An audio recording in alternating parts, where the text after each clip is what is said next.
Kozhikode east ഹില്ലിൽ തെരുവനായയുടെ ആക്രമണം. ഇന്നലെയും ഇന്നുമായി 8 പേർക്ക് കടിയേറ്റു. സ്ത്രീയെ നായ ആക്രമിക്കുന്നതിന്റെ CCTV ദൃശ്യം പുറത്തുവന്നു. ആ ദൃശ്യങ്ങളിലേക്ക്.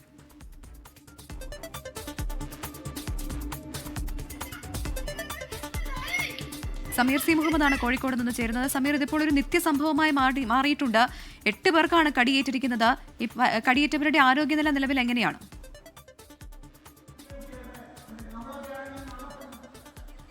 പ്രവിധ സൂചിപ്പിച്ചതുപോലെയാണ് വലിയ ആശങ്കപ്പെടുത്തുന്ന വാർത്തകളാണ്. ഓരോ ദിവസം കഴിയുന്തോറും തെരുവുനായ ശല്യം രൂക്ഷമായിക്കൊണ്ടിരിക്കുന്നു. നിരവധി പേർക്കാണ് കടിയേറ്റുകൊണ്ടിരിക്കുന്നത്. കോഴിക്കോട് ജില്ലയിൽ തന്നെ നിരവധി പേർക്ക് കടിയേൽക്കുന്ന സാഹചര്യമുണ്ടായി. ഏറ്റവും ഒടുവിൽ ഇപ്പോൾ ഈസ്റ്റ് ഹില്ലിലാണ് കടിയേറ്റിരിക്കുന്നത്. തെരുവുനായുടെ ആക്രമണത്തിൽ 8 പേർക്ക് പരിക്കേറ്റിരിക്കുന്നു.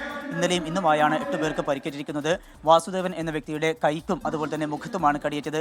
അതുപോലെ വീട്ടിലേക്ക് വരികയായിരുന്ന ഒരു വീട്ടമ്മ, ആ വീട്ടമ്മയെയാണ് തെരുവുനായ പിറകിലൂടെ വരികയും അവരുടെ പിൻവശത്ത് കടിക്കുകയും ചെയ്തത്. ഈ 2 പേർക്ക് ഗുരുതരമായി പരിക്കേറ്റിട്ടുണ്ട്. മറ്റേ കുട്ടികളും അതുപോലെ തന്നെ മുതിർന്നവരുമായിക്കൊണ്ട് 6 പേർക്ക് കൂടി പരിക്കേറ്റിരിക്കുന്നു.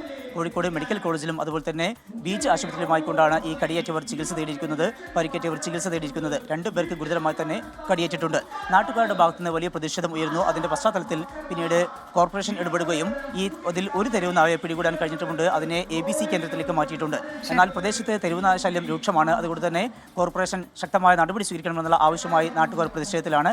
വലിയ രീതിയിലുള്ള ഒരു ആശങ്ക ഇപ്പോൾ ജനങ്ങളുടെ ഭാഗത്ത് ഉണ്ട്. തുടർച്ചയായ ദിവസങ്ങളിൽ ഇങ്ങനെ തെരുവുനായ ആക്രമണം ഉണ്ടാകുന്ന പശ്ചാത്തലത്തിലാണ് ഇവരുടെ ഈ ആശങ്ക ഉയരുന്നത്. പ്രവിധ.